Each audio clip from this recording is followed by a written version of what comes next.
तारिणी मालिकेत गणपती पूजेत घडणार मोठा अपशकुन, घरावर मोठं संकट येणार. तारिणी मालिकेचा येत्या भागात ट्विस्ट पाहायला मिळणार आहे. खरं तर तारिणी मालिकेच्या येत्या भागात आपल्याला असं पाहायला मिळणार आहे की घरात गणपती बाप्पाची पूजा सुरू असते. सगळेजण अगदी आनंदाने पूजेत सहभागी झालेले असतात. गुरुजींच्या सांगण्याप्रमाणे तारिणी डोक्यावर कलश घेऊन घराला प्रदक्षिणा मारण्यासाठी उठते. पण अचानक कलशावरील नारळ खाली पडतो आणि हा प्रसंग पाहून घरातले सगळेच हादरून जातात. शुभ कामात असा अपशकुन झाल्यामुळे प्रत्येकाच्याच मनात भीती होते. खरंच घरावर काही संकट येणार आहे का, असा प्रश्नच त्यावेळी सगळ्यांना पडतो.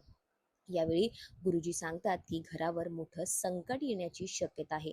आता हे ऐकताच तारिणी लगेच देवासमोर हात जोडते आणि ती देवाला प्रार्थना करते, जे काही संकट येणार असेल ते माझ्यावर येऊ दे, पण माझ्या कुटुंबाला काहीही होऊ नये.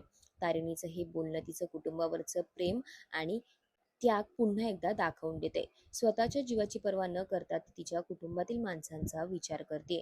आता इथे प्रश्न नक्की हाच की घरावर कोणतं संकट येणार आहे आणि ती स्वतःवर घेण्याची जबाबदारी तारिणीनेच का घेतली.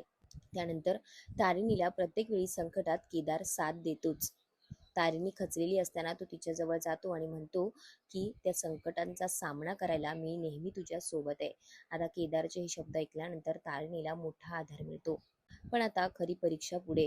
गुरुजींनी सांगितलेले संकट घरावर येणार का? केदारला दिलेला शब्द शेवटपर्यंत पाळणार का? ही परिस्थिती बदलल्यावर सगळंच बदलून जाईल. आता घरावर येणारं नेमकं संकट काय आहे, हे सगळं आपल्याला येणाऱ्या भागातच पाहायला मिळणार आहे. अशाच मालिकांचे ताजे अपडेट्स जाणून घेण्यासाठी मालिका बझ मराठीला आत्ताच सबस्क्राईब करा आणि बेल आयकॉन प्रेस करायला विसरू नका.